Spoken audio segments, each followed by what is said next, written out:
চুয়াডাঙ্গার জীবননগর উপজেলা জুয়েলার্স মালিক সমিতি তৃতীয় বার্ষিক নির্বাচন 2025 আজ শনিবার সকাল থেকে উৎসব মুখে পরিবেশে অনুষ্ঠিত হচ্ছে। এবারে নির্বাচনে মোট ভোটার সংখ্যা 123 জন। সভাপতি পদে প্রার্থী রয়েছে 3 জন, সাধারণ সম্পাদক পদে 3 জন, সহসভাপতি পদে 2 জন এবং যুগ্ম সাধারণ সম্পাদক পদে রয়েছে 1 জন প্রার্থী। সকাল থেকেই ভোটাররা কেন্দ্রে উপস্থিত হয়ে তাদের ভোটার অধিকার প্রয়োগ করছেন। সর্বশেষ প্রাপ্ত তথ্য মতে ইতিমধ্যে 26টি ভোট পড়েছে।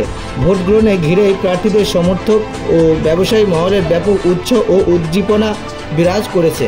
নির্বাচন সুষ্ঠুভাবে সম্পূর্ণ করতে প্রশাসনের পক্ষ থেকে কঠোর নিরাপত্তা ব্যবস্থা রয়েছে।